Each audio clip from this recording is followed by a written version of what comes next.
Good day, my fellow Eltonographers. I trust that many of you have been enjoying, I hope you've been enjoying, the new Elton and Brandi album, Who Believes in Angels, whose worldwide release occurred Friday. Whether you bought just one copy, the sane thing to do, or like me, you went a little crazy and bought multiple copies, crazy can be fun, congratulations on your purchase of what I'm sure is turning out to be a fine product. I'm sorry to say that, as of this moment, I cannot count myself among you. Like a good little Elton fan, I pre-ordered all my copies of the new album, but not from Amazon as I'd originally planned. Amazon did not offer some of the editions that I wanted.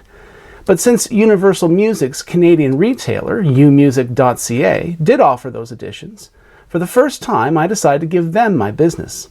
And on April 3rd, the day before release day, emusic.ca notified me, as expected, that my order had shipped. But Friday morning, when I ran the tracking number, fully expecting my box to be out for delivery, or if not by Friday, at least would be out for delivery by yesterday, I was astonished that my purchase had not yet even boarded its plane.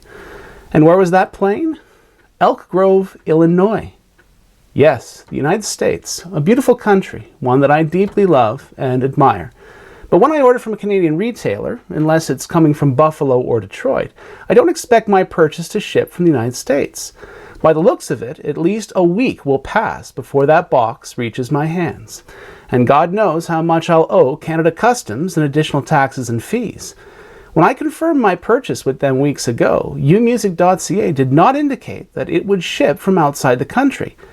I'd planned 2 videos about the new album this weekend, neither of which is now possible. And maybe I should have known that few retailers can match Amazon's speedy service. But still, this experience has disappointed me, and given how important it was to me to receive these copies in a timely manner, it'll be a long time before I ever purchase anything again from emusic.ca.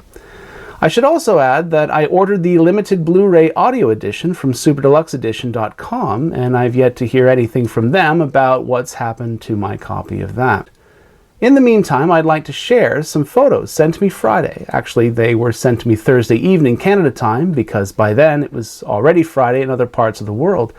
These were sent to me by Mike, my pal and fellow Eltonographer in New Zealand, who got his copies of the new album on release day via the old reliable method of leaving his home and visiting a music store. I should have just done that myself.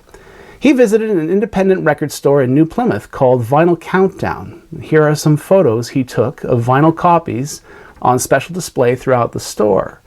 And there's the CD there on the rack too.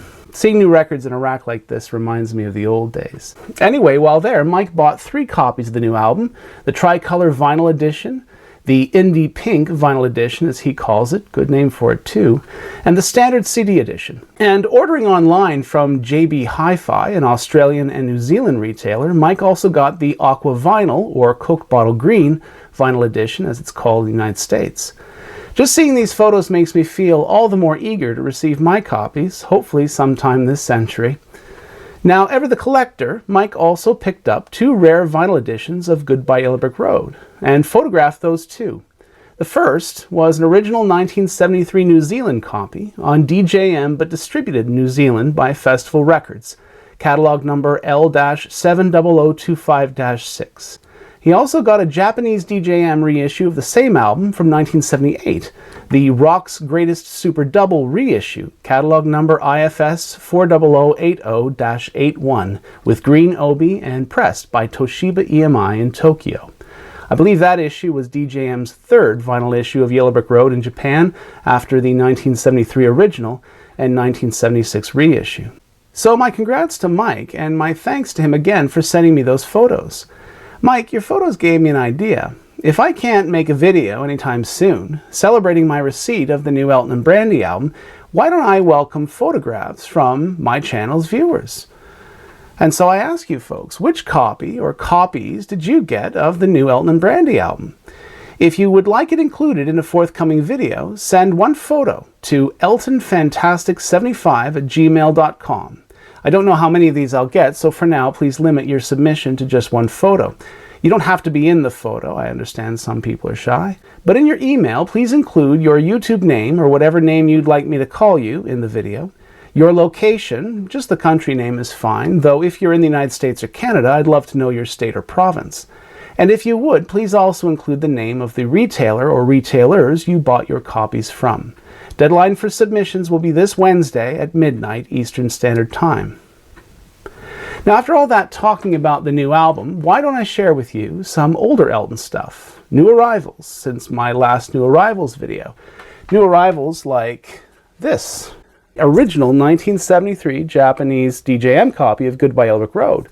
Lots of rare Japanese Elton albums, and in near mint condition. So what I'll do is I'll end this episode now, and if you haven't already noticed, look for episode 57, titled New Arrivals, which I uploaded alongside this one. I'll see you there.